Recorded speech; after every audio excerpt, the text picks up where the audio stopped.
Ready to get rolling here, gents? For sure. Okay, wonderful. Sounds So good. I am going to stream here a little bit. I'll blow this up so it's big. And as far as I understand, Granite is recording for this, so thank you very much for Granite, and we can store this in our archives. But welcome everybody to ToT. We're going to be discussing fuel planning at the strike package level. So more than just a singleton, even more than just a 2-ship or a 4-ship, but just kind of some basics and considerations. It's not going to be super in depth. It's not going to be a 2-hour lecture.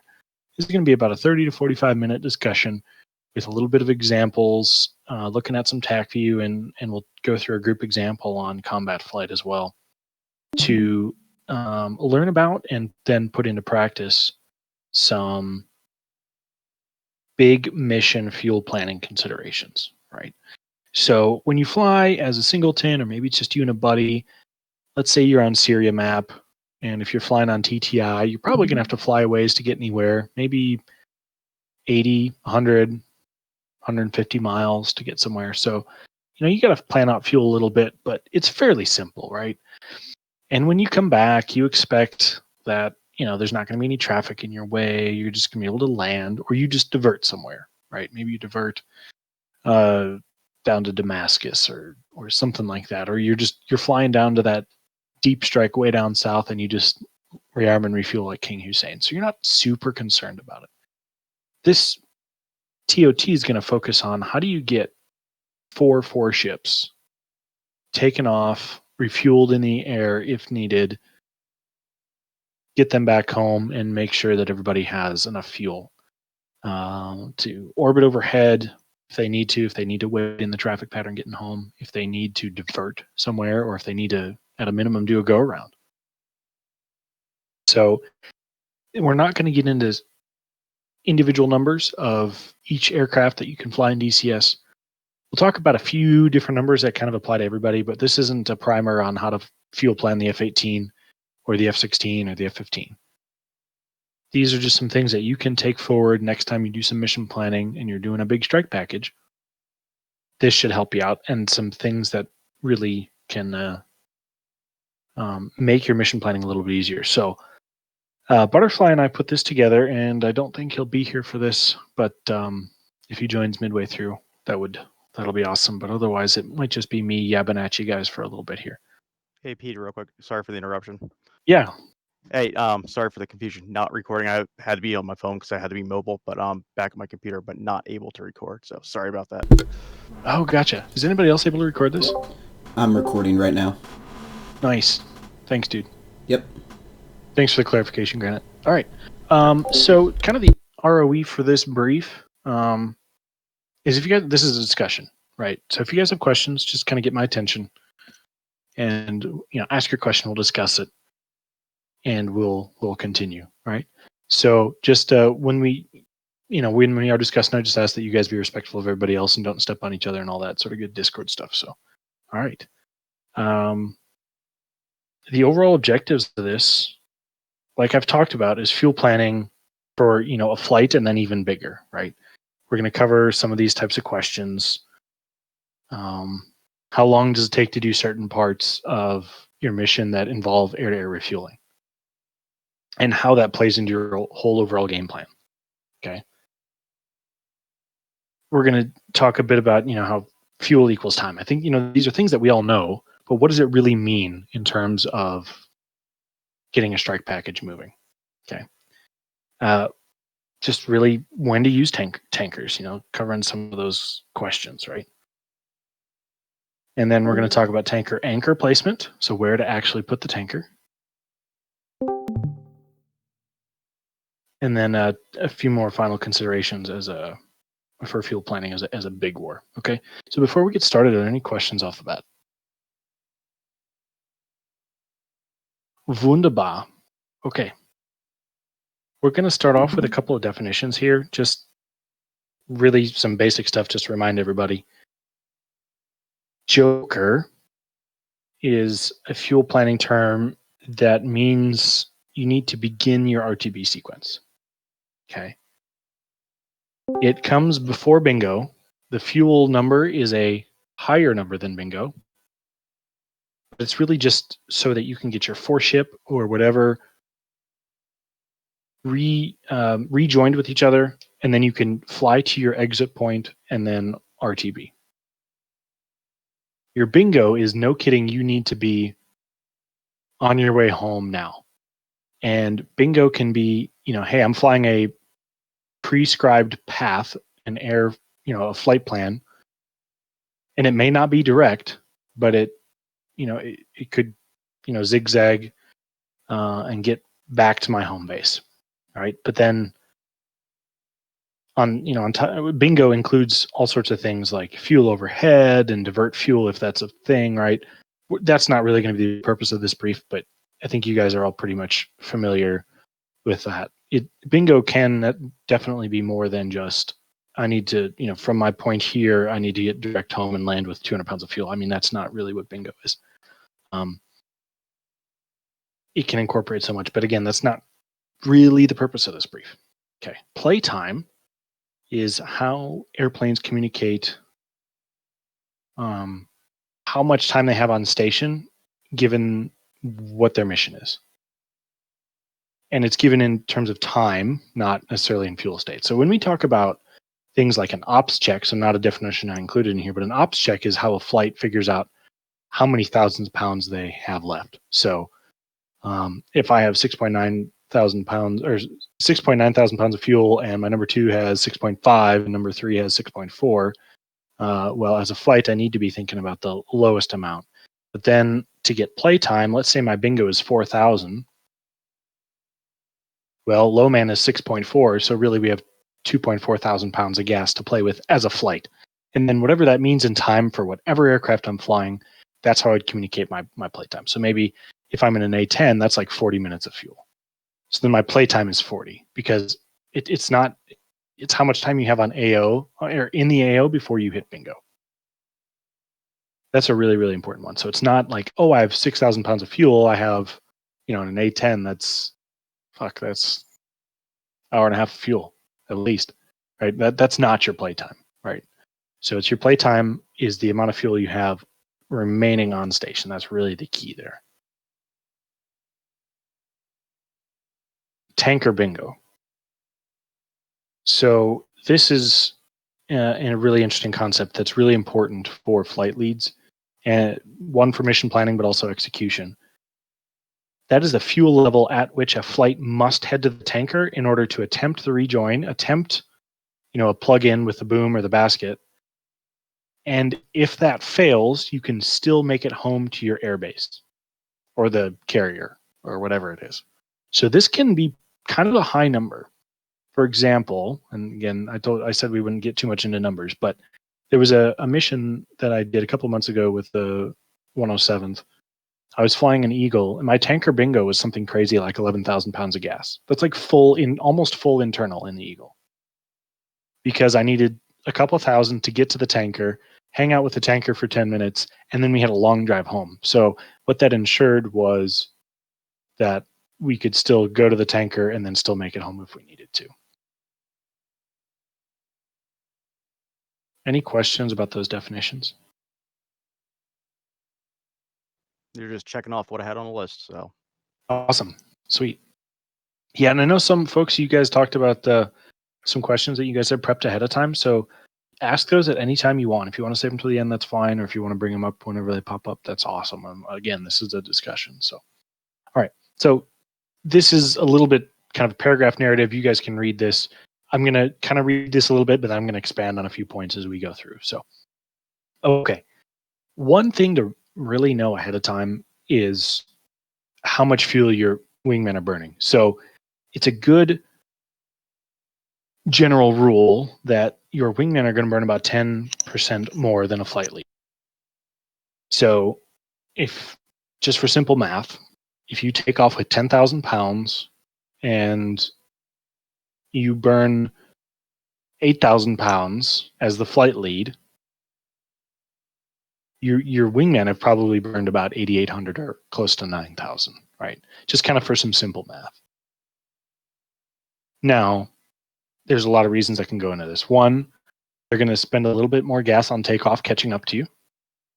Two, while they're flying in formation, they're making more throttle adjustments, which actually does burn more fuel, even though they're pulling back on the throttle sometimes. But in the end, it burns a little bit more fuel.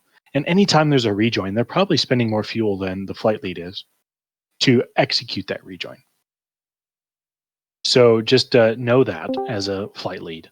It's a very generic rule. Obviously, it's not hard and fast, but it's a good place to start. Okay. So when you're fuel planning, keep that in mind as a flight lead. A couple of other notes here. The DCS fuel flow rate from all tankers is 3,000 pounds a minute. So when you're taking gas behind the tanker, you are gaining 3,000 pounds a minute. Of course, you're also burning a little bit, but generally speaking, and that is even on the basket tankers. I know realistically the boom is supposed to give more fuel than the basket. DCS is DCS. So what does that really mean? If I need 12,000 pounds of gas, that's going to take 4 minutes.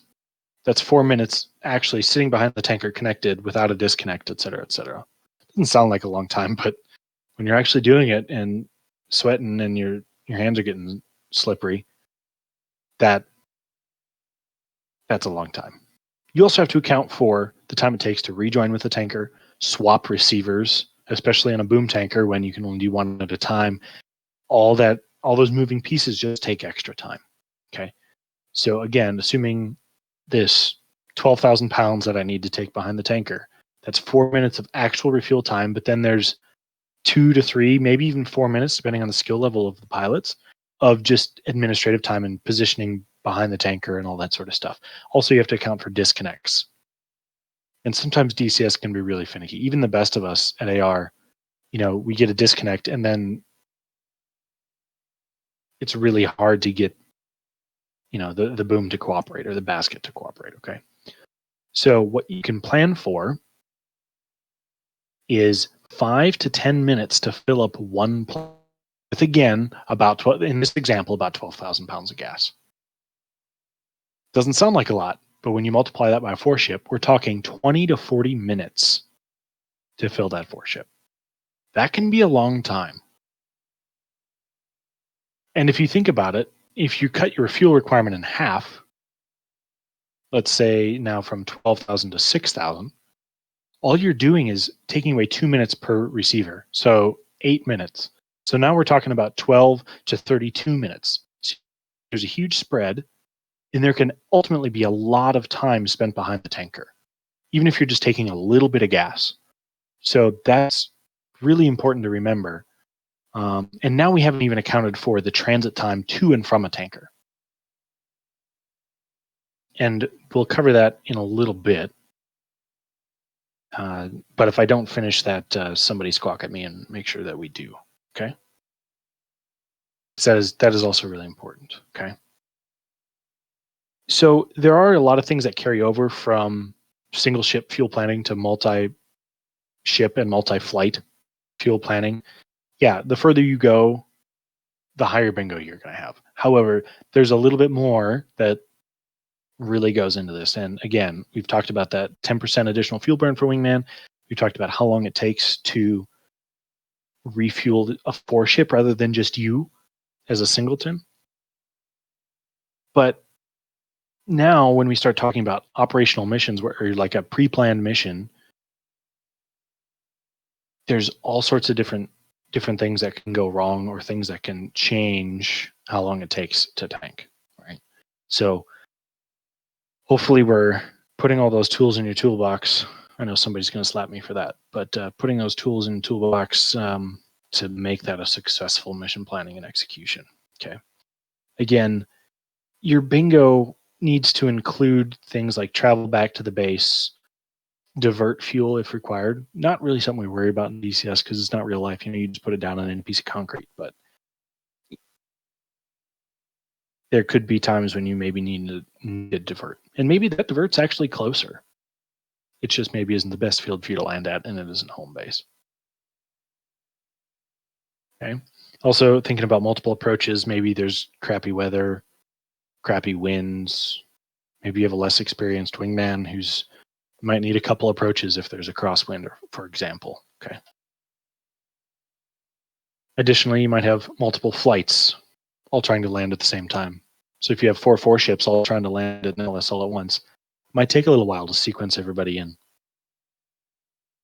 Don't be that guy or that flight that has to jump in front of everybody because you have 500 pounds remaining. Of course, in A10, that's still like 20 minutes of fuel, but if you're anything else, that's going to last you about 5 minutes. Hey, Petey. Yes. So interesting enough, did a flight on Caucasus last night, and it was one of those things. Let's try for some reason couldn't find any tankers. I think they were still in the middle of respawning. Was at the deep strike. Diverted over to Sinaki. It was 5 minutes from stop to finish for filling up a Hornet with internal and one bag, plus taxi, takeoff. Same thing for landing, taxi, etc.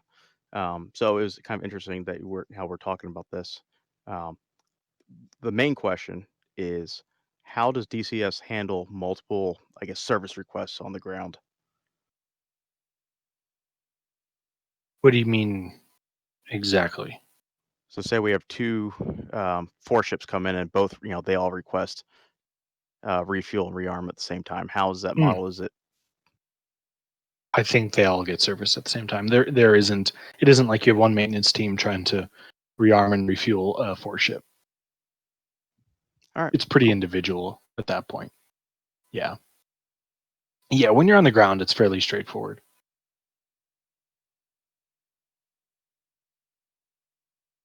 Awesome. Okay. Anything else there, Granite? I think we'll keep covering the stuff I have in my notes, but Sure. one other thing I thought I had was when we talked about playtime.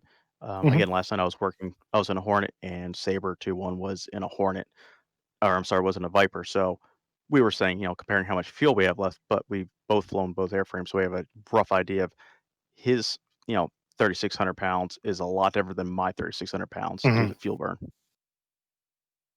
Yeah, and so typically our flights are all, they're homogenous, but as a package lead or mission lead, something to keep in mind. Oh yes, absolutely. And honestly, if you're leading an entire mission and you're doing fuel planning, you have to rely on those flight leads to be competent and understand their own airframe well enough and understand how they're going to manage their own flight, so that you can just ask them the question, hey, what's your playtime going to be in this AO, understanding that we have to fly 120 miles to get there and there's no tanker, right? And we have to fly 120 miles back. What's your playtime going to be given your loadout, right? So there's all sorts of tiny little details, and the answer for the Viper is going to be different from the Hornet, which is going to be different from the Tomcat and the MiG-21 and the F5. So yeah, and it's also on a flight lead to say, hey, no, I can't do that. I need a tanker, and here's why. And then we'll get into some of that next here about like when to use tankers, where to place tankers, that sort of thing. So don't be that guy who has to jump to the front of the line because he's got 500 pounds remaining. Very good. So yes, when you use tankers, when you're low on fuel, yes, but you need to plan it out ahead of time. If you try to get a tanker on the fly because you've reached 2,000 pounds of gas and you're 200 miles from home, you've already lost. All right, you lost way back in mission planning. So really, you have to figure out, hey, do I even need a tanker for one? And if I do, yes, where's the best place to put it? Do I want to put it at the beginning of the mission, the middle of the mission, or the end of the mission? That's something we'll talk about a little bit further down. Okay. When to not use a tanker. Of course, again, we're talking about like big missions here in DCS. You don't want to show off. You don't want to be like, hey, I can run my 4-ship through in 10 minutes. Okay, sweet. That's awesome. Right. But you could have just carried one extra bag of fuel and didn't even need the tanker. So one time that may not be beneficial is right after you get on station, you're like, hey, I'm just going to top off. It could be a beneficial time, but it may not. And actually, we'll see an example at the end of why this was a big mission planning fail. That exact point. Okay. If don't use a tanker as a first option. Your default should always be, I'm not going to use a tanker. I'll put one in if I absolutely need it. Okay. For example, though, in the F-15, I will only ever carry 2 bags of gas. I will never carry a third bag of gas unless I had to do like this massive cross country just to get to a tanker and then fight the mission and then catch the tanker again and then fly cross country coming all the way back. Because there's tactical implications to carrying more fuel bags with every aircraft, whether it's the Viper, the Hornet, the Eagle, etc. So as a flight lead, it's really important to be like, hey, I'm willing to carry a centerline tank only for this mission, and here's why. And I think if we just carry that and we have a tanker, I can top off and that'll be great. Or I can say, hey, I don't need a tanker. I can carry 2 bags externally, still have the maneuverability and speed that I need tactically for this mission. I don't need a tanker. So really should have been added in there. If you can carry the gas internally or with fuel tanks. And remember, you might piss off your virtual crew chief, but he's virtual, so drop those tanks if you need to. All right, let's talk about tanker placement a little bit. Where to put the tanker to make the tanker work for you. Okay. One thing you don't want to do is ever have to chase the tanker. So the way to avoid that is to put the tanker in an orbit that's perpendicular to wherever you, the fighter, are going to be flying. Okay, so if you're flying, if you're like kind of on a north-south axis, maybe you're running cap, and you're defending from the bad guys who are in the north. Good guy land is to the south. You want your tanker running in east-west orbit to the south of your cap. Okay, that way you never have to chase the tanker. The tanker's always roughly equidistant, no matter where in the orbit the tanker is. And that way, when you come off tank, you don't have to travel as far. Because you can imagine the worst case scenario. If you have a parallel tanker to your fight axis, if you will. So if we're running north-south as fighters and your tanker's running north-south, let's say you have to chase the tanker because the tanker is southbound. And then you execute the rejoin. And then when you are done with the tanker is at its southernmost point in the orbit. Absolute worst case scenario. You don't have to fly farther. You have to fly the whole tanker orbit back north to get back to your cap station. So it takes longer and you're burning more fuel anyway. Not really ideal. So anytime you can, place your tankers perpendicular to where you're fighting. Now, you may not be able to do that in every situation. If you're kind of defending from the north and you're defending from the northeast and you're defending from the northwest. Okay, maybe at that point you put in a couple of different tankers. Maybe they're spread out laterally a little bit. But roughly speaking, you want to put your tanker perpendicular.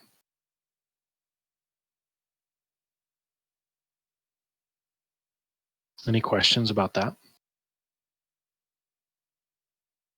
And then the other piece of that too is how far away the tanker is from your orbit. Now, it's DCS, and in the mission editor, you can make your tankers invincible, all that sort of stuff. But realistically, they're not. So to make it realistic and challenging, you make your tankers vulnerable. And then the question becomes, how far away do they need to be so they don't get killed? But then you want them close enough so that you don't have to run 100 miles just to go to the tanker. So that's really mission dependent, and we won't dive into the details here. But just remember that, you're probably flying at the tanker probably at about 0.9 Mach, roughly. So that means 9 miles a minute is what you're traveling over the ground. So if you have to travel 30 miles to the tanker, it's going to take you just over 3 minutes to get there. But that's assuming, the tanker is maybe at its closest point and you're at your closest point in your orbit. So, it could be a 5 to 10 minute transit to the tanker. And then you have to fly back from the tanker to your orbit. So now we're talking 10 to 20 minutes just of transit time. We've already talked about how it can take up to 40 minutes to refuel a 4-ship. Your worst case scenario with the times that we've talked about in this lesson, you're talking an hour to leave your orbit, refuel, and come back. Your mission's probably done by then because we don't run massively long missions. Well, sometimes we do, but generally speaking, we don't run massive missions in DCS. So that can be also a huge consideration. Now, if you put your tanker 20 miles away, okay, that's great. But then let's hope your tanker doesn't get shot down by a wily flanker or MiG-31 that chucks a missile at them. So be careful of that.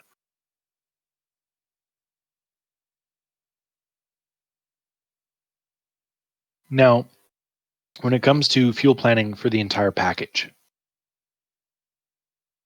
the mission commander needs to really ask questions of all the flight leads of, making sure that given the various strike route or the mission, how long it's going to take, can we all do this with or without a tanker?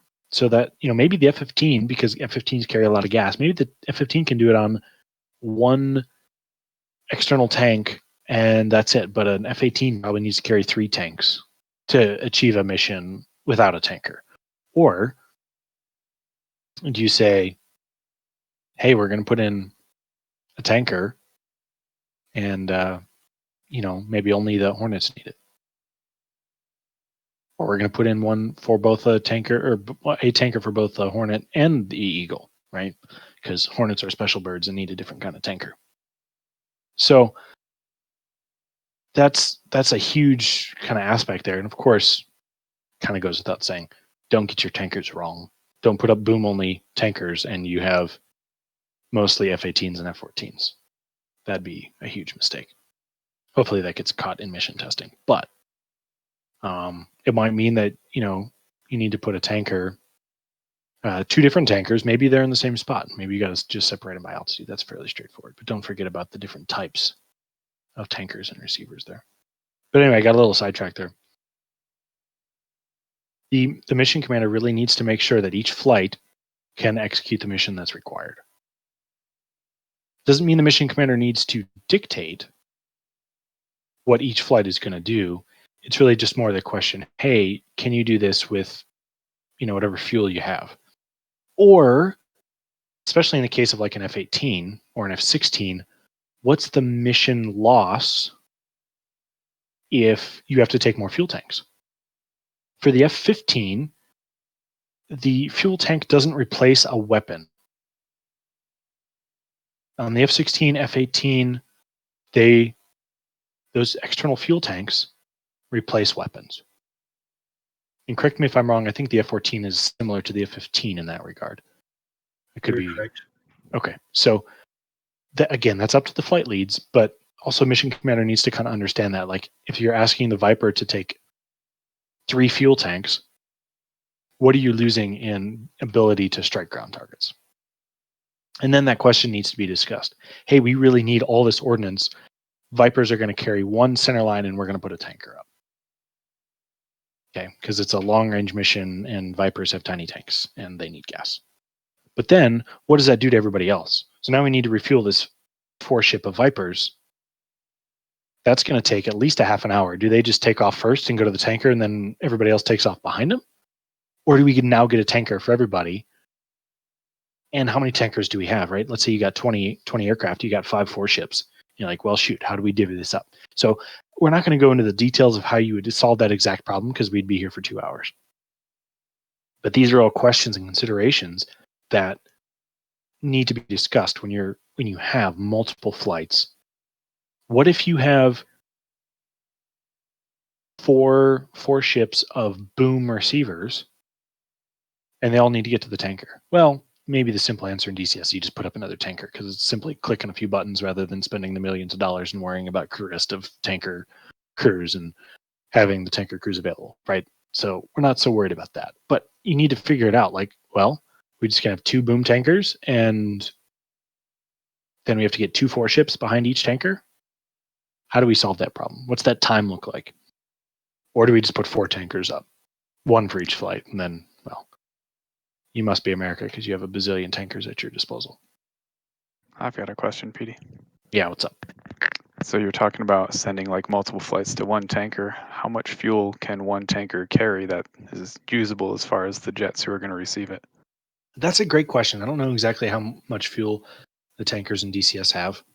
And I also think that the tankers will probably give you every drop of fuel I have and then just fall out of the sky. But I'm not 100% sure about that. So I'm just going to throw out a number. You can look on Wikipedia how much gas a KC-135 can give. I'm going to give out, I'm just going to say 80,000 pounds. That might be a good realistic number. Again, I don't know what DCS models in that regard. So it's possible, and it has happened, that tankers will run out of fuel and then you can't refuel them. So yeah, if you're putting that tanker in late into a mission and it needs to refuel 12 aircraft, well, maybe you actually do need 2 tankers. That's a very good question. Not one that I've tested too much. I know a couple of others flying and have run a tanker dry. I've never done it myself, and I've never tested it, but that's actually a really good question. Petey. Yep.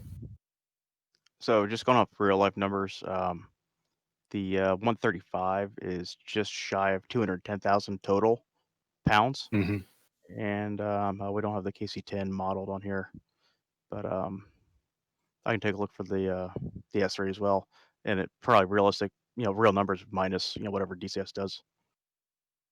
Right. And so 200,000 pounds, but you also have to think the tanker's burning fuel. Right. And in the case of the 135, the tanker burns the same fuel that it gives. It's all one big fuel tank. So, well, I shouldn't say that. Figuratively speaking, it's all one big fuel tank.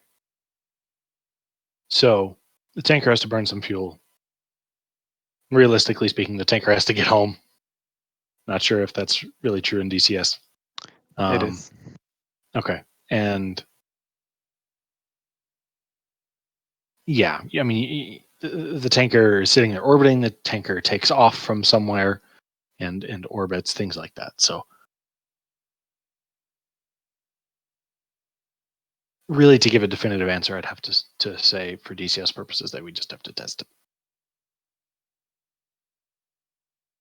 And I suppose somebody could jump into the mission editor right now and click on a KC-135 and go to its weapons page and see what its fuel load is. But anyway, I don't know what they model for the fuel burn rate on the KC-135 either. So if the tanker is orbiting up there for an hour before anybody gets to it, how much fuel is it lost? Right. Well, I don't know what DCS models for that. Okay. All great questions. Any more before we kind of continue here?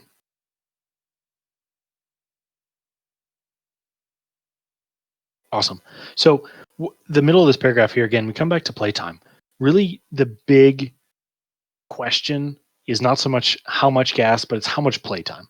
So if we go to an AO and say, hey, we need the Eagles to cap here and defend for 30 minutes. That's kind of the starting point. You work backwards from there, right? So you figure out what the whole mission is. Okay, we need DCA in this location for 30 minutes. Now, where are we coming from? How far do we need to go? Okay, well, that's, it's going to take us 15 minutes to get there, 15 minutes to get back, 30 minutes in the AO. That's an hour total mission time.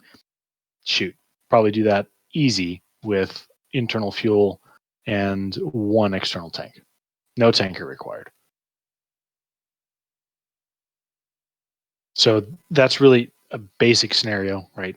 Not to account for any merges or burning and shooting a lot of missiles and getting high and fast sort of thing. But that's up to the flight lead to determine. And then from the mission commander standpoint, it's just like, hey, we need to be here for this long, and this is where we need to transit to get to and from. Maybe it's not direct. Maybe we have to avoid enemy SAMs on the way in or out, or both.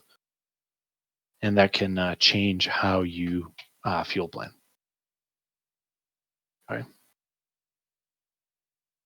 The big thing for fuel planning for a package is when you introduce a tanker, it's what are all the follow-on effects? We've got the time that it takes to rejoin with the tanker and actually fill up that tanker, for example, the 4-ship that we gave. So anywhere from 20 to 40 minutes. You got the tanker placement, which we're going to kind of practice that a little bit here in a second. That's going to be kind of the practical portion of this. We're not all going to jump into DCS. You all get to still watch my stream, but we're going to practice it. It's going to be a nice group project. And if you're tanking in the middle of a mission, it's the time it takes to get to and from the orbit, but then also be on tank, right? One thing we haven't really talked about either is what's the ability for the package commander or the controller to pull somebody off tank if you absolutely need it. And that's also something that would need to be discussed in mission planning and be like, what's the impact of that?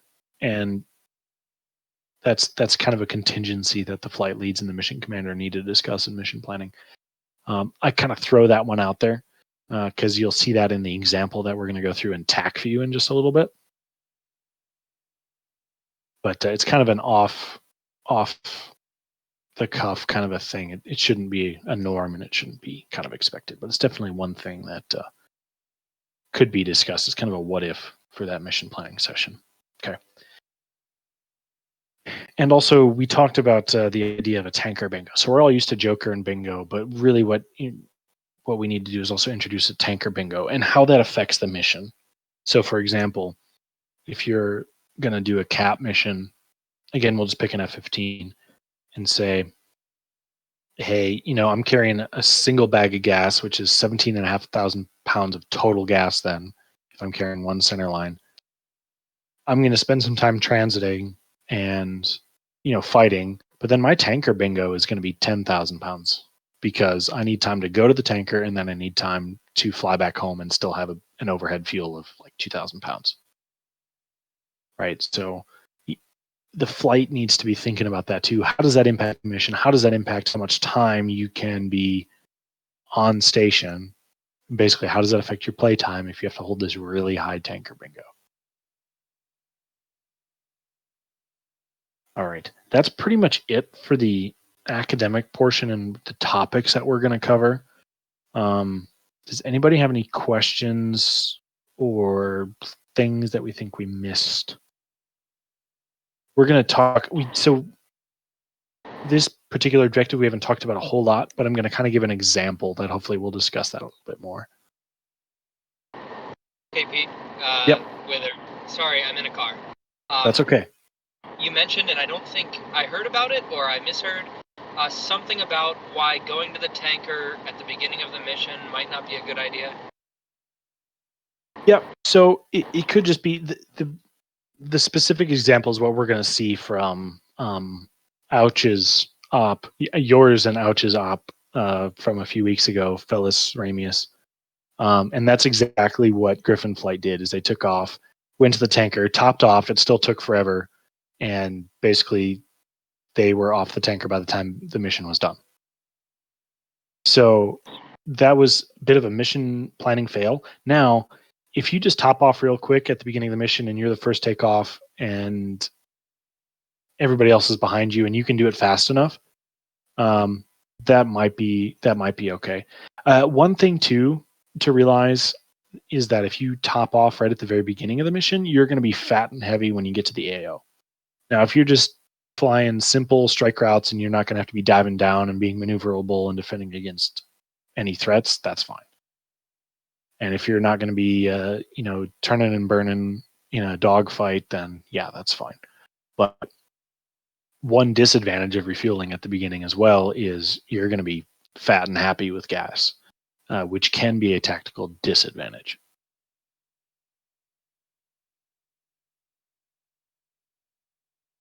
Hopefully that answers your question. Okay, so first we're going to go through a TAC view pretty quickly, and then we're going to go into a combat flight and do a group session on talking about where to place tankers. And actually, it's going to be the same mission for both, so you'll see some similarities and carryover. Okay, so what we're going to see in this particular TAC view is a whole bunch of aircraft taken off doing seed and cap to get an aircraft from way up north in Iran back to Al Dhafra. That's the mission, is to get a red defector from Iran to Al Dhafra. And we need aircraft on station to defend against air threats and to punch a hole in the SAM net so the defector can get through safely. Okay. Now, what we have basically is a couple of cap orbits here. And so for the purpose of this discussion, we're going to ignore the aircraft that come out of the carrier, which are, they're way up here. They're going to be doing some work up here. But we're going to focus on the aircraft that come out of Al Dhafra. They're going to come up to a tanker here, and then they're going to tank in this area, and defend. We're going to talk about the mission planning fails and what could have gone better. So the game plan is Griffin, flight of 3 F-15s, is going to fly to the tanker first at the beginning of the mission, while Sabre flight, the F-16s, is going to go direct to the cap right here. Basically, so we have a cap handover, and there's always a flight in the cap, and both flights aren't going to the tanker at the same time mid-mission. We're going to show you how that was a mission impacting decision. So Griffin takes off first with the intent, hey, we're going to go to the tanker.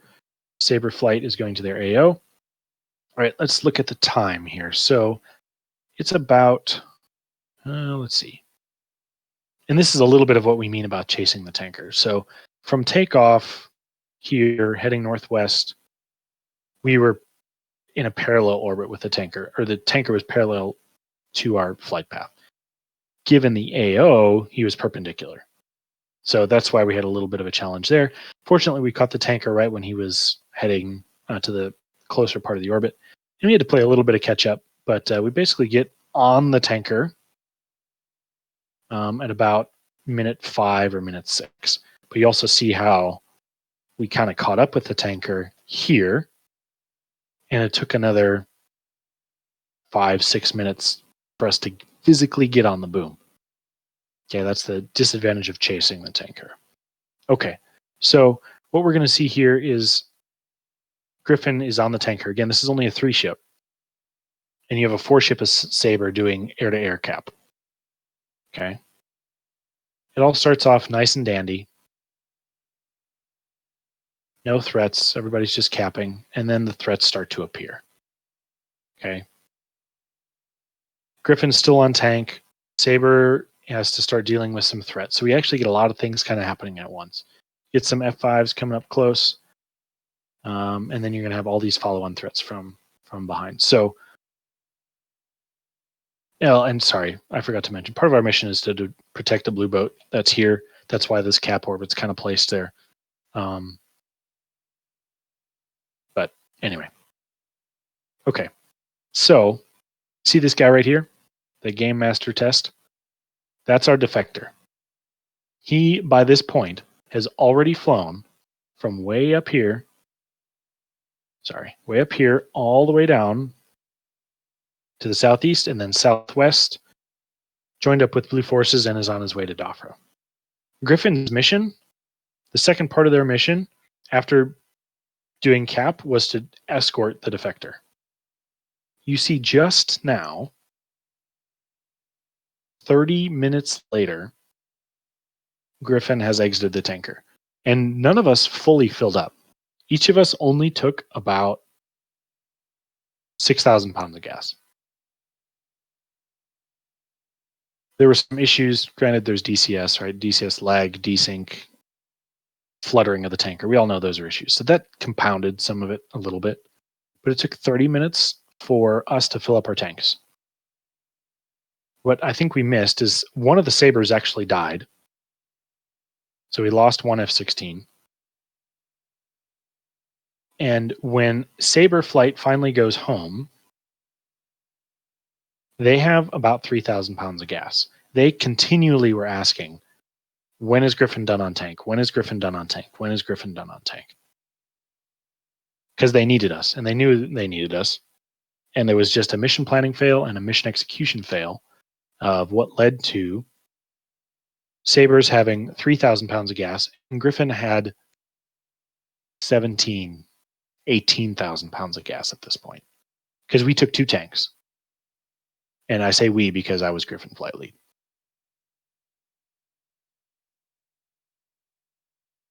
So we were fat and happy on gas. We ended up committing against a single 2 ship, one of which died, the other one disengaged. So Griffin flight did jack all. They took a bunch of gas, shot 1 missile, put Sabres at risk, and didn't even escort the defector home, which was the second part of our mission. We were a grand 100 miles behind the defector.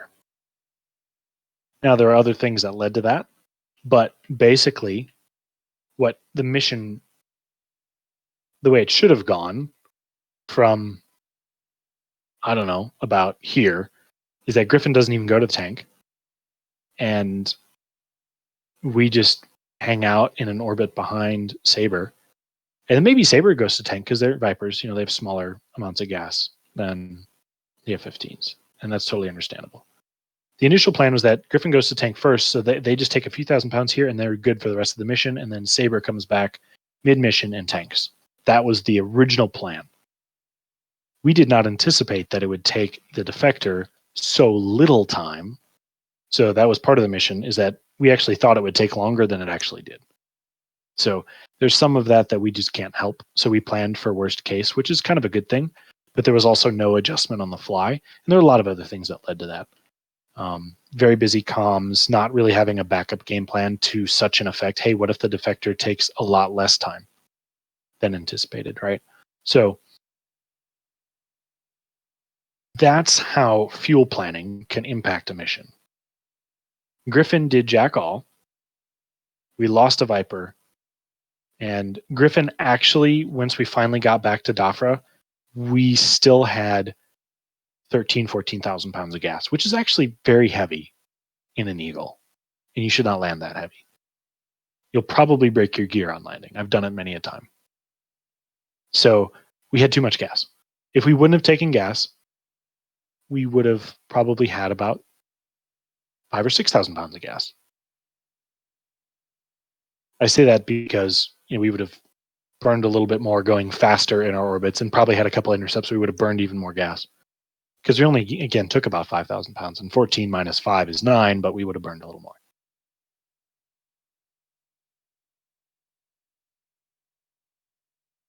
That's how fuel planning impacts a mission. Are there any questions about the negative impacts there? Oh, sorry, I got one more point here. The people who did actually escort the defector back, they were the aircraft out of the tank, or sorry, out of the carrier. They didn't even go to tank, and they made it all the way to Dafra. There was an on-the-fly decision, hey, Shark Flight, can you take the defector all the way to Dafra? And the answer was, yes, we can, but we'll be landing on fumes.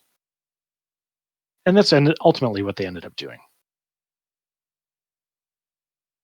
But it was not the game plan. Then if you think about it in a realistic sense, right, they're now at a foreign airfield. They're not back at the carrier. That probably wouldn't have been a realistic scenario that could have happened.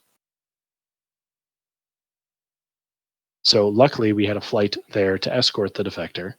Of course, we could have probably used Sabre too, but they were very low on gas and still fighting over here, making sure that none of these red aircraft got to the defector. So many follow-on effects just of one fuel planning error, really by my part, as Griffin 4-1. Questions, concerns, bitches, gripes, complaints about that? Yeah, we were with a Condor flight, and I think we saw probably about 3,000 pounds when we landed. So again, talking about multiple flights, being able to adjust priorities, because we virtually were tasked with seed and then cap, to provide a little bit of buffer for the the objective. But I think it worked out pretty Yep. well. Just more stuff to carry forward for the next one. Yeah, and we debriefed that ad nauseum at the end of that mission. But I think it's a really good example of how my failure really impacted everybody else. And I'm kind of glad it happened. It was the inspiration for teaching this. So thank you, Wither and Ouch, for letting me fail. Any questions about that in particular right there, guys? Okay. Now, we're going to look at the exact same mission and same map on combat flight, and we're going to talk about the orbits. We're going to talk about the cap orbits, and we're going to talk about the tanker orbits. So, this is a time for you guys to talk and for me to shut up. If you're given this mission, let's just pretend for simplicity's sake that this is a purely cap mission. Okay? And you want to defend, you have to defend this lane. Here's what's assigned. You have to defend this lane, and you have to defend this lane up here. And you got a couple of cap orbits, and you do have tankers available. The question is, do you use them? And if yes, where do you put the tankers? Your home base is Aldafra. And these, so Aldafra, I don't have the same. You guys see Aldafra here at the bottom. I'm assuming that Qatari airspace is a no-go. They're friendly. Let's put geopolitics aside and we'll just say it's friendly. Okay. Everything that's not Iran is friendly. So, this is a time for you guys to kind of discuss, figure things out. You have all sorts of different aircraft. You got 18s, you got 15s, you got 16s, and you're doing cap. Okay, again, let's pretend that Dhafra is the only airbase. The carrier does not exist. Can I delete it? I don't even know if I can. There, it's gone. Carrier's gone. No boat ops. Okay, you can only operate out of Dhafra. How do you crack this nut? What are some of the first questions that you guys, pretending your flight leads and or package commanders, what are the questions you need to ask? What information do you need to solve this problem?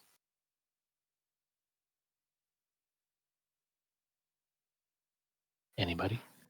I would say from my point of view, given the same aircraft that were in the previous discussion, I would probably send the Vipers to be standby for the southernmost cap point there and put the F-15s up in the fray first because they have more gas. Yep. Okay. And let's back it up though. Let's say you're just handed this mission, and so we have the 18s, 15s, and 16s available. What do you need to start with as a flight lead or even as a package commander? I would say expected flight time, like how long do we expect to be in the air? Yeah, that's always a great place to start. Overall with my mission, how long do I need to be there? So if your mission is 30 minutes, we need to defend this AO for 30 minutes from 12 Zulu to 12:30 Zulu.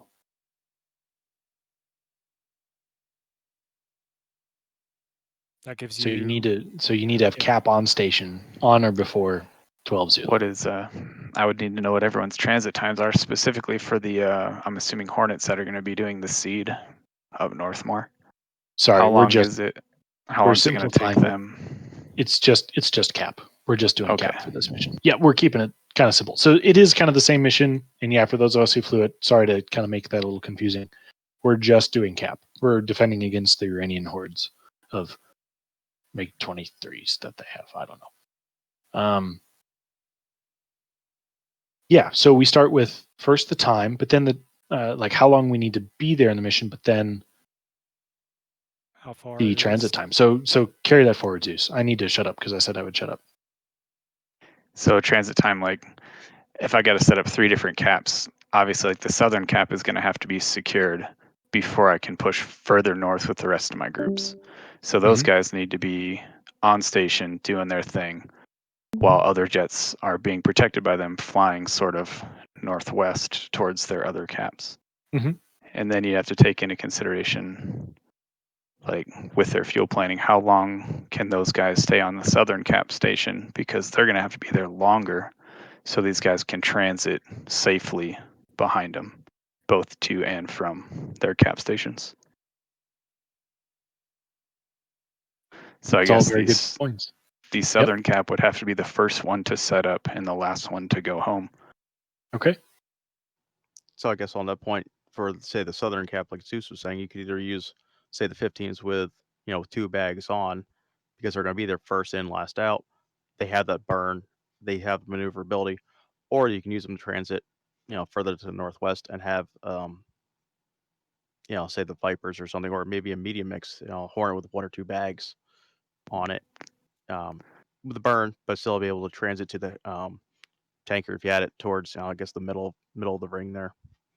That'd be a good idea, actually, because with the Eagles' extra fuel load, they'd be able to go a lot further before they start reaching their like tanker bingos and stuff. Compared to what I fly as the Hornet, I can't go anywhere. Yeah, and I learned tanking just for this particular op, and naturally we didn't use it, but it's still a good skill to have.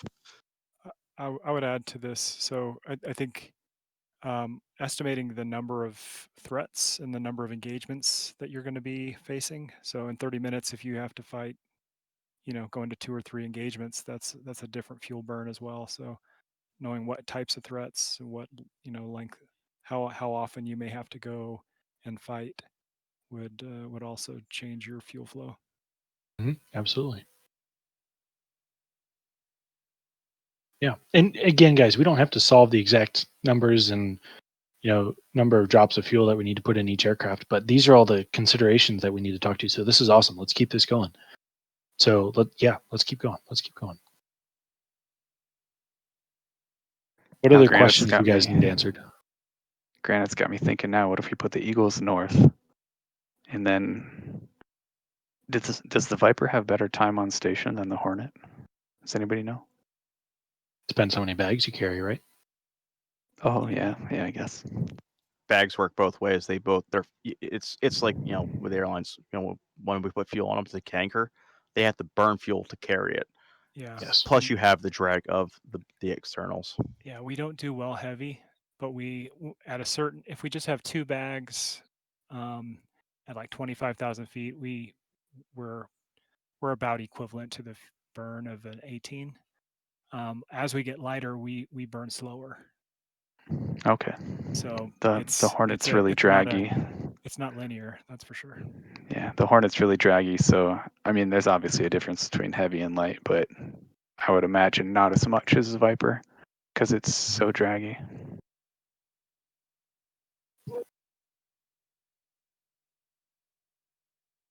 Yeah, so we kind of need to figure out that problem, right? So it's a very tactical question, like how many bags can we carry? Because you don't want to start doing BVR with 3 fuel tanks in an Eagle or a Viper.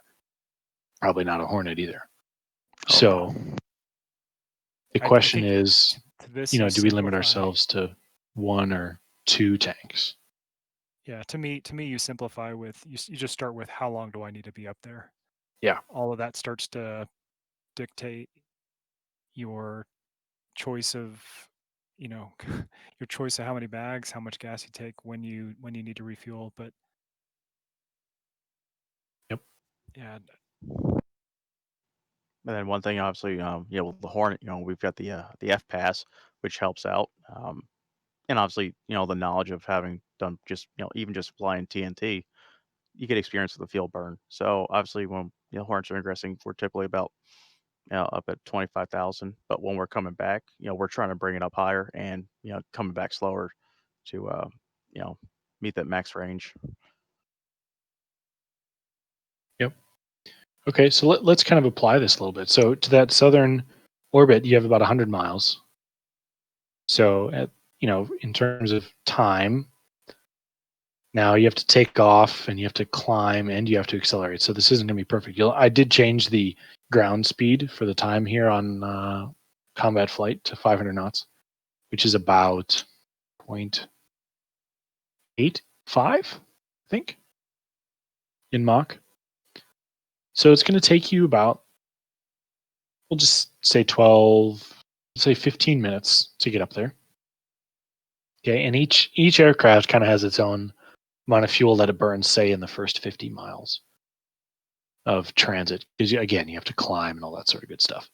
That's the nitpicky stuff that gets figured out by each flight. But it's going to take you 15 minutes to get up there, and then you have 30 minutes on the station, and then you have another 15 minutes to get back. Right? So that's about an hour.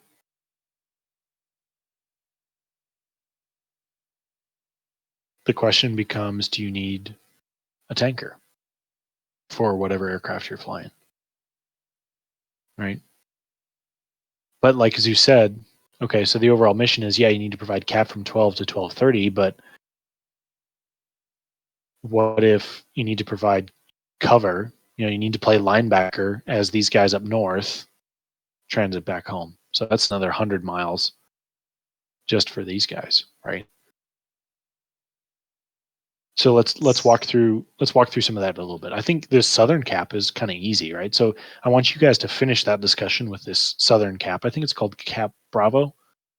Finish that discussion about like, hey, do we need a tanker for this? Yes or no? And if so, where do we place it? And then let's tackle these northern caps.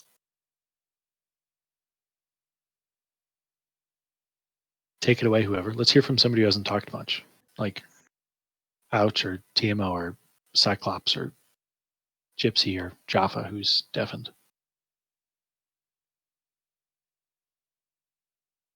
Who's going to the northern northwest cap? How long is it going to take them to get there? Okay, so the time, it's going to take about 25 minutes, maybe almost half an hour, because it's 200 miles. Can we say that northwest is from the boat, or is the boat no longer there? Boat's no longer there. We were only operating out of Dafra. Got it. So really, yeah, it's like 220 miles almost, right? What's the difference from Alpha to Bravo as far as time goes again? So here to here? Yeah, that's how much extra time Bravo is going to have to be in the air both ways. So 30 minutes extra air time compared to the guys in Alpha. Does that 30? So when does the 30 minutes start? Are we trying to all get on station at the same time at 12 o'clock? So in my mind, Bravo is going to have to be set up while the other guys are transiting in the safety that Bravo is providing. So they're going to have to be there a little bit early and then start their racetrack so that the guys can get to Cap Alpha behind them. Right. So to me, that's where the time on station or the start clock for each has to be accounted, right? So Yes. Bravo would be planning for an extra 15 minutes, but starting before the Northwestern even gets on station.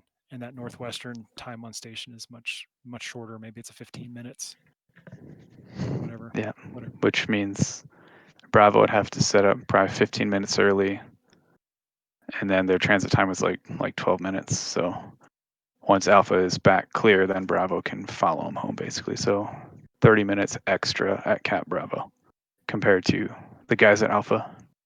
So if I was in a Hornet and I brought one bag's not going to do it because that's only 11,000 pounds of gas. Figure 3,000 pounds to get there and 3,000 pounds home. That's 6,000 pounds. That only leaves me 5,000 pounds for 30 minutes plus engagements, which is counting bingo. That's not a lot of gas. So would that mean you hit the tanker middle or beginning, middle, or on the way home? I would, depending on engagements, I would probably have to do it in the middle. So I'd have to get relieved by somebody who's fresh in order to meet my objective of making sure Cap Alpha can get home in safety. Or would you apply 2 flights to Bravo and have 1 flight? I would say to that the tanker, and while the other flight's on station. I'd say that would probably be ideal. Have maybe not even have the second flight at the tanker. Maybe just have them staggered so they leave Aldafra 15, 20 minutes behind everyone else. Now you're talking. I was thinking about maybe something crazy here as I was listening to you guys talking. Let's assume that we have the Eagles coming up to the northern orbits, and so they immediately start maneuvering to the tanker, the one up to the northwest, and then have the Vipers with them as in the QRF, orbiting, actually escorting the tanker or the F-15s, whatever you call it.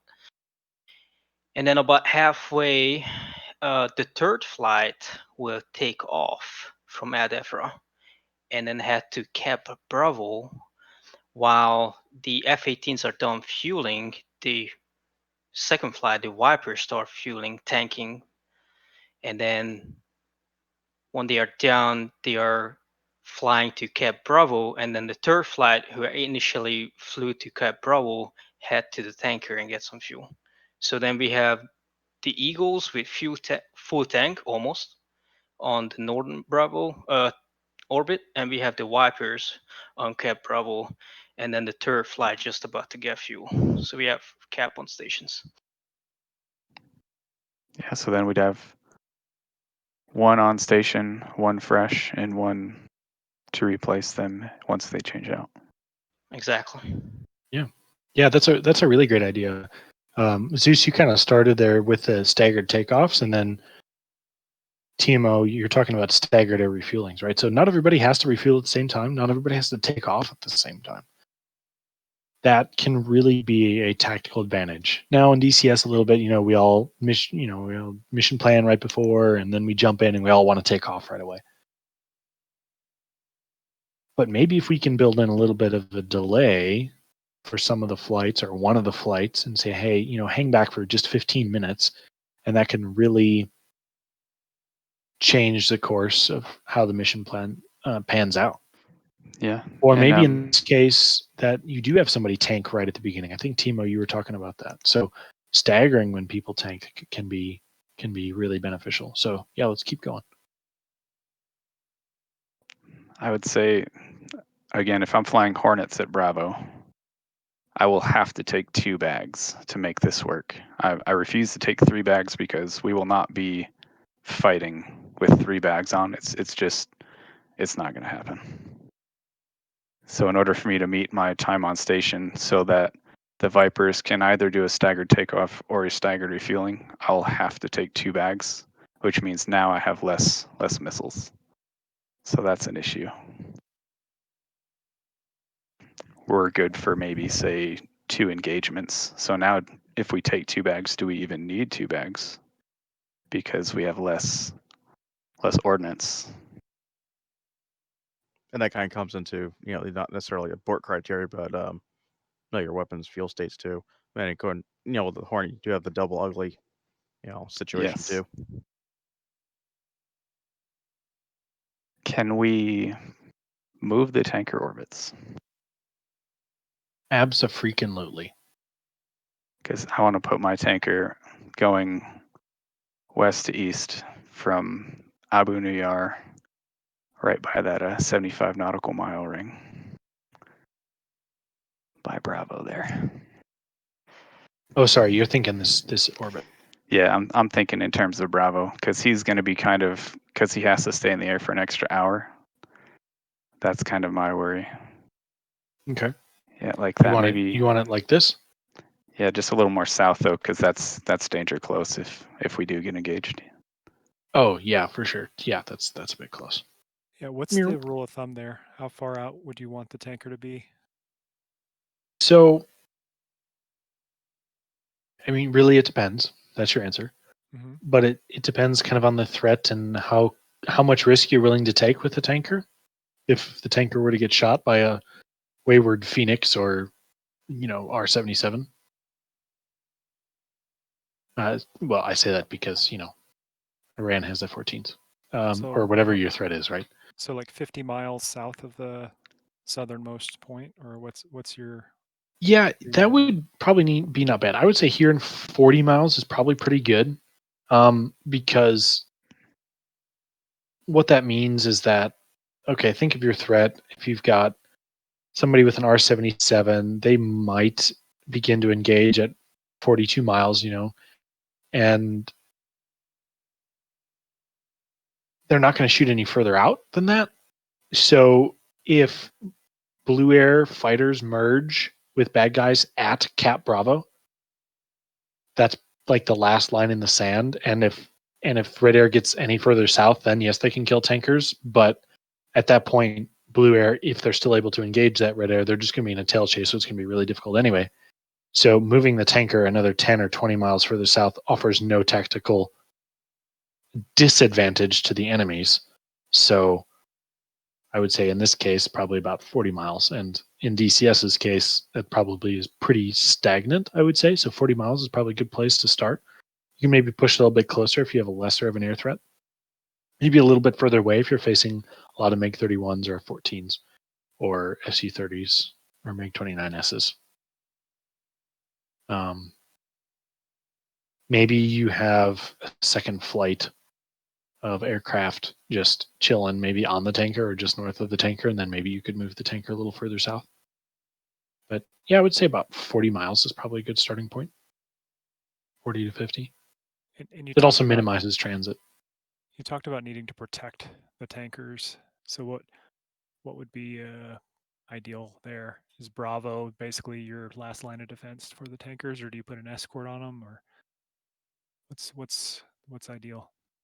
So it really, again, it kind of depends on your mission. And you have to blur the line between what would probably be realistic and what DCS does. Because in DCS, if you lose a tanker, you don't have to write home to anybody's family. Nobody's knocking on anybody's doors. It's no operational loss for tomorrow's missions, right? It's just one singular DCS mission. We might be having a different conversation about that when we finally get the dynamic campaign from ED. But I mean, if you lose a tanker, well, then okay, yeah, then maybe you have to go home a little early. But right, protecting the tankers, if you really wanted to have like a 2-ship dedicated like goalie cap for the tankers, yeah, that's fine. Really, the thing is, if Red Air got close to the blue cap that's out there, what is the range where blue or Red Air could engage a tanker and be successful, and then just pad that by a few miles, and that's maybe where you put the tanker. In DCS, as far as I understand, there's no ability for the tanker to slide and then come back to station. I'd be like have a backup orbit for the tanker, because tankers are pretty finicky in that they pretty much need to set their path and then they go. I'm sure there's some mission editor wizardry or some F10 menu wizardry that you could change to make that work, but just from a basic DCS standpoint, like your tanker is where your tanker is. So there's no extra buffers or safeguards in that regard. Does that kind of answer your question, Ardub? Yeah, I think so. Something I think to consider too as we mission plan. Just do we need to? Yeah, like what's the risks of the tankers? Yeah, it's a good consideration.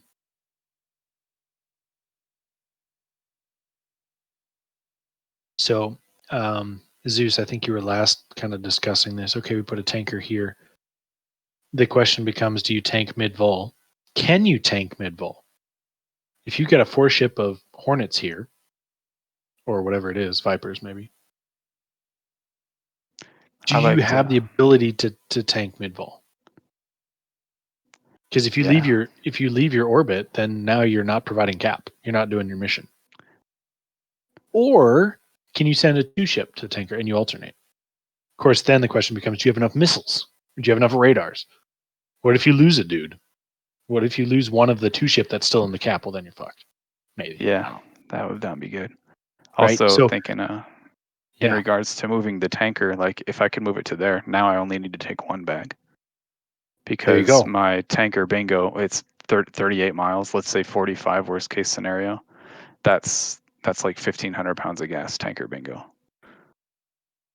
Well, 1,500 additional to get to the tanker and then to try to go. Yes. Yeah. I get what you're saying. Yeah. Where the tanker's orbit was, like my tanker bingo and my actual bingo were just about the same. I might as well just go land at Al Dafra. Right. Yeah. And so that's really what it is in this case. Yeah, tanker bingo is when, like, let's say for whatever reason your tanker has to be over here, and your mission really is desirable where you go to the tanker and then you come back to your mission. Whereas, so here your tanker bingo might, you have to transit that. Okay, this is kind of an insane scenario, but like, you have to transit the 80 miles to the tanker, so that takes gas, and then it's like, oh well, shoot, we can't refuel because my buddy just ran into the tanker and killed it, and now we have to go home. Or you just can't tank it. It's there's too much turbulence, there's too much lag, too much DCS. We can't refuel. Now we still have to transit the 150 miles home, right? So then your tanker bingo has to be quite a bit higher. But yes, in your particular case here, your tanker bingo probably isn't much different than your just regular bingo. So, your bingo would be to get from your cap to Dafra and have a, 2,000 pounds overhead to do a missed approach or go around and, land again. So, yeah, you're absolutely right. Absolutely right. But let's say, for example, I guess it is kind of like this scenario. What if there was only one tanker orbit available for everybody? Let's assume we're all Vipers, so we're all boom receivers. There's one tanker available in the AO, and it has to split the difference between the northern caps and the eastern cap. Well, not everybody gets the best of all the worlds. So, yeah, if you're going to go to the tanker and come back here, whereas for these guys, their tanker bingo is basically the same as their regular bingo because the tanker's on the way home. Anyway, I digress. It's a good thought, Zeus. You just have to account for a little bit of the time that's going to take to actually find the tanker, rejoin with the tanker, and maybe one person can tank, and then the next guy can't. And now that next guy, who has now waited for the first guy to tank, has lower fuel state, and now you need to go home, right? So you have to account for the time that it takes to refuel. So let's continue to work this problem backwards a little bit. When do you tank, Zeus? Do you tank at the beginning? Do you tank it at the end? So I would probably it's going to take me 4,000 pounds of fuel roughly to take off, climb, get to Cap Bravo and establish my cap. Mm-hmm. So I'm going to take one bag because of the location the tanker's in. So that's 11,000 pounds total. So I got 7,000 pounds to play with minus my bingo, which is going to be about 4,000. So that's 3,000 pounds for playtime, which I think is very doable, especially if there's going to be a second flight at the tanker. Hopefully, we'll say Vipers that can back me up once we need to turn cold, whether we've gotten an engagement and burned extra fuel or something. Mm-hmm. So that gives me, I would say, a reasonable amount of playtime at 3,000 pounds. Okay. Very good. Does anybody have anything else they want to talk about with regard to this first cap? In terms of tanker placement, maybe you have different ideas about that or different kind of timelines before we move on to tackling a little bit more of the northern cap. Okay, sweet. So somebody else. Let's talk about the northern caps. How would you tackle that nut? How early do you take off? When do you tank? Roughly how much gas do you take on the tanker? Because you don't always have to fill up, right? Even if you take off with 15,000 pounds of gas and you burn 6,000 pounds, you don't need to take all 6 back. You could take 4 because you just need those couple extra 1,000 pounds to make a safe transit home and have enough divert fuel or overhead fuel or whatever the case might be. Because that can save you a little bit of time. Not much though, because do you guys remember the kind of the point I made about if you decided to actually tank, period, yes or no to tank, there's kind of what do they call it in economics? Is it a sunk cost or something like that? Like the decision to do it takes a certain amount of time, and then however much you take in terms of gas on top of that, it's a minor change. but just the act of going to tank takes a certain amount of time, regardless of how much gas you take. That's the point I'm making. So it's kind of that question, do you where do you put that extra time? Do you put it at the beginning? Do you put it at the end? Can you put it in the middle? So somebody walk me through that. How would you tackle that? TMI.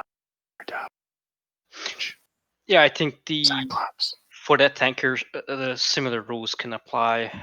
Use that 40 miles range from those orbits. Put it somewhere in the middle, so the northern leg is about 40 miles from Cap Alpha.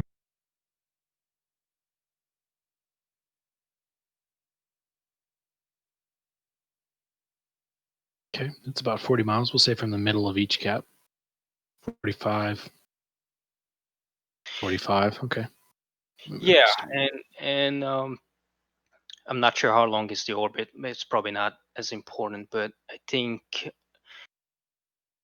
depending how many flight we're getting up there, but even if it's one, I think it would be, if there's no threats out there already, I think it would be better to have them tank first to top off whatever amount of fuel they burn just to get up there, so they roughly have a few tanks to stay on stations. Okay.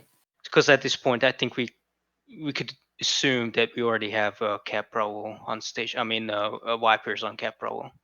So Sure. we have some sort of protection cap up there. Yeah, we've kind of tackled that Cap Bravo. So we'll assume that based on Zeus's plan, that Cap Bravo is going to be maintained for the time that it takes for the other players to transit up, be in their caps for 30 minutes, and then transit back down in RTV. So Zeus has kind of cracked that nut for us. Well done, Zeus. Thank and you. now we're figuring out what players are up here, how many bags do they bring, and when do they tank. Right. I would actually take the risk. However, it's about, what is that, 100 some miles from Adafra to 200 miles. So from Dafra to Cap Alpha is 220 miles. So it takes half an hour. I'm adding a few minutes to the time that it's displayed there because you got to take off and accelerate and all that. So we'll say half an hour. It's 220 miles. Just to the tanker orbit, to the beginning of the tanker orbit, is 169 miles, we'll call it. Right. And I would even risk to actually get the 3 tanks, because they need to travel 200 miles, like regardless if they hit the tanker. Now, of course, you're going to lose 1 tank, or as many you need when you get an engagement. But the more fuel you have for those long ranges, it's the better. Okay. So let's, because Timo, you're really really great at the Viper. If you were flying the Viper up here and you had to fly for 30 minutes, that 200 plus miles, how much fuel would that burn, roughly? Right. So if I know I need to fly that long, I mean, 214 miles, I would be like as high as I can be, somewhere up in 30,000 feet. I would burn 4,000 pounds per hour. Let's say 45. With three fuel, are you going to be able to burn only 4,000 pounds an hour with 3 fuel tanks and full air-to-air loadout on your way up there? No, negative. No, hold on. I was thinking clear. I think you might burn about 4,000 to do this trip, maybe 4 to 5 to do this trip. You also have to remember, so this, you're probably not going to be able to zoom up to 40,000 feet. You got to account for your wingman a little bit. We're getting a little bit into the nitty gritty of each individual flight, which I kind of want to avoid, but we can talk about it a little bit just to kind of solve this problem a little bit. But I mean, it's a half an hour flight in the Viper. It's probably going to burn you about 45,000 pounds of gas, is my guess. Would Right. you disagree with that?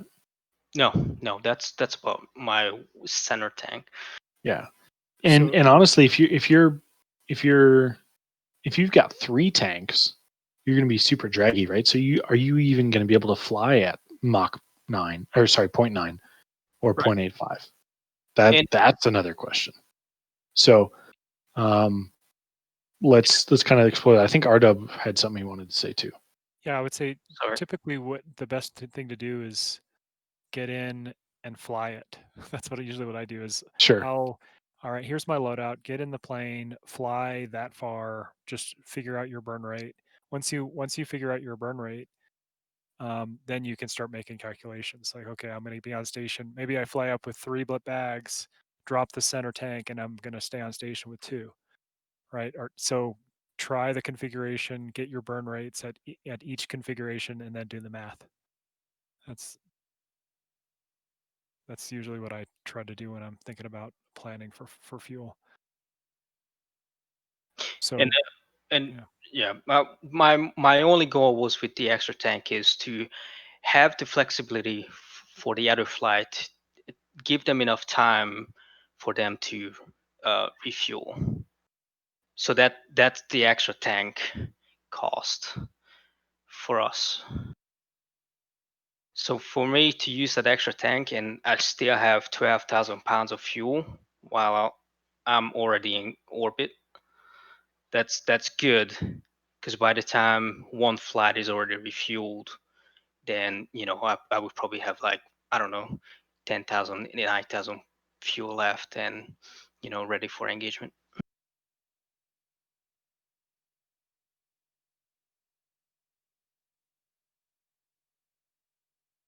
So the question is, TMO, do you guys tank at the beginning or do you tank at the end? And what's the time impact of doing that on your folks who are manning Cap Bravo?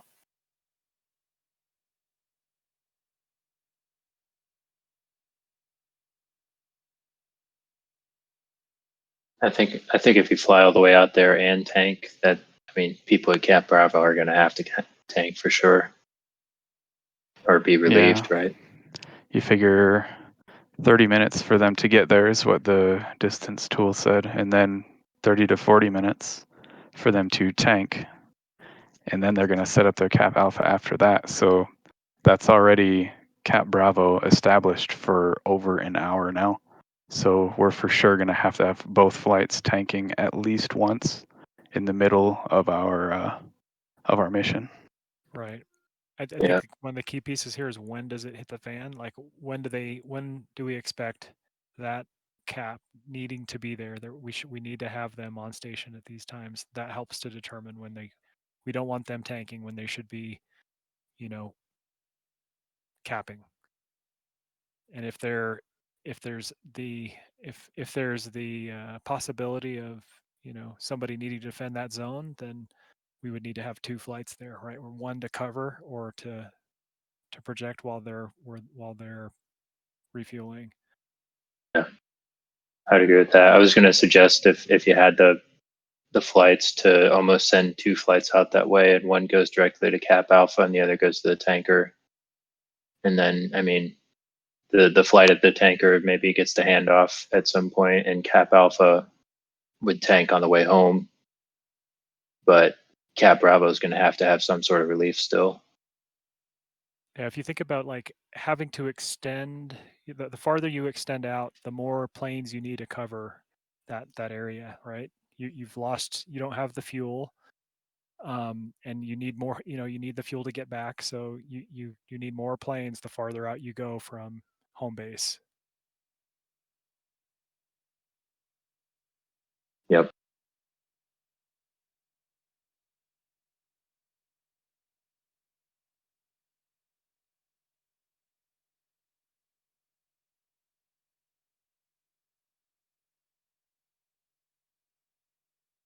The silence is golden. It's a great discussion, guys. There's so many questions, and I'm making this vague on purpose because really the goal of this lesson is to talk about the ideas and the concepts. It's not so much to get into the nitty gritty of each individual flight and each individual plane, but what questions need to be asked when you have multiple flights, and what we all need to be thinking about that's just outside of our own individual missions, and the impacts of going to the tanker, going, carrying an extra fuel bag.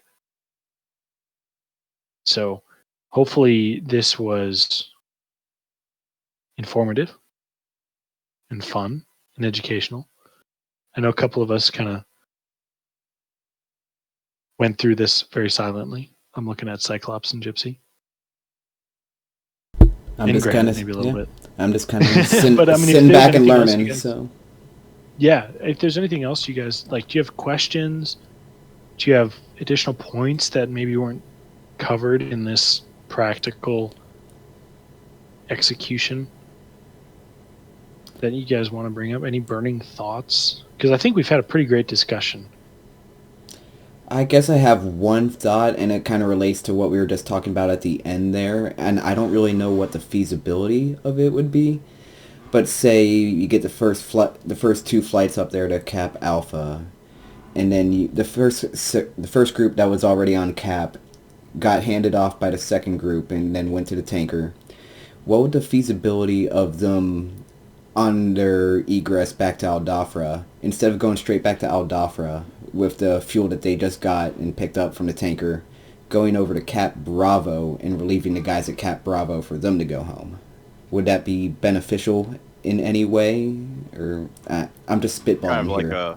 like a leapfrog on the way back. Yeah.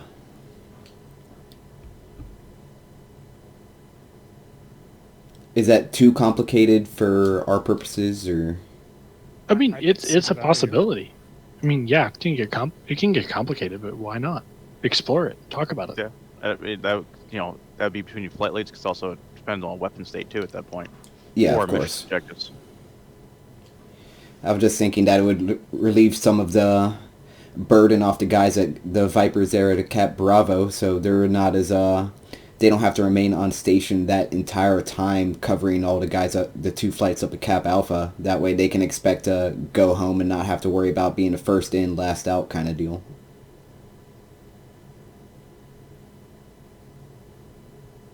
We talked a little bit about playtime, and maybe like once it was mentioned, but your playtime goes drastically down the more number of engagements you find yourself in, right? So I think part of the conversation needs to be how many engagements can I sustain, and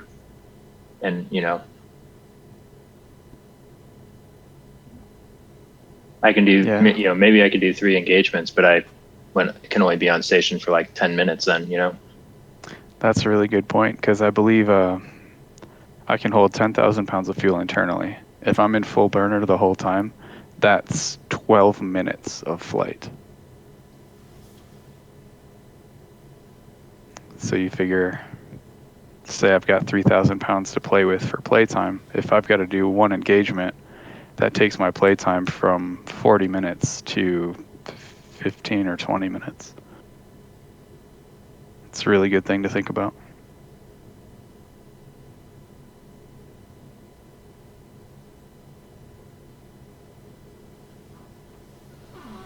Would we be able to go through like just a quick, 1 or 2 exercises of calculating playtime? We absolutely can. And we've been here for an hour and a half. So if anybody else, or if anybody needs to peel out, that's totally fine. We're doing a great discussion on all this stuff, guys. And I will be here as long as you guys want. Whatever topics you guys want to discuss. So I think that's a great area to explore. But I just want to say that, if anybody does need to peel out, the more formal part of this training is complete, and we will explore whatever ideas you guys want. So I'm here for you guys. Let's do it. I think I'm going to head out. I'm recording right now, so I'm willing to stop recording if anybody that's going to stick around wants to pick up from where I'll be leaving off, and then we just send our copies in to whoever wants to put that together. That would work out for me. Okay. Yeah, that's awesome. And if anybody else is able to pick up recording, that's cool. If not, totally fine. Again, kind of the more formal part is well done with on this. Well, thank you, Petey. Yeah, for sure. Hopefully, Yeah, thank you. Yeah, hopefully good you job, guys Petey. learned some good stuff and just got your minds thinking of, next time you jump into mission planning for whether it's just a 4-ship or you got 4 ships, that you can go to mission planning armed with a few more tools to make it successful. And don't do what I did for the one op that we watched, Attack View.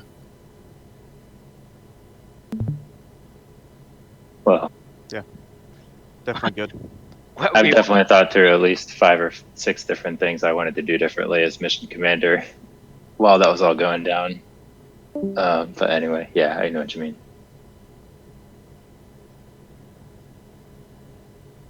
I thought it went fine. I mean, I think that's the case for any mission that we'll do. If we have a perfect mission, it's probably not hard enough. Yeah, there was a point when I was looking at him and I was like, I should tell Sheepy to tell them to just go skip it on the tanker and go to Cap Bravo now. But I don't know, in the moment I wasn't very authoritative. I didn't really assert, but it's all right. Oh, this is good. Thanks, Petey. Appreciate it.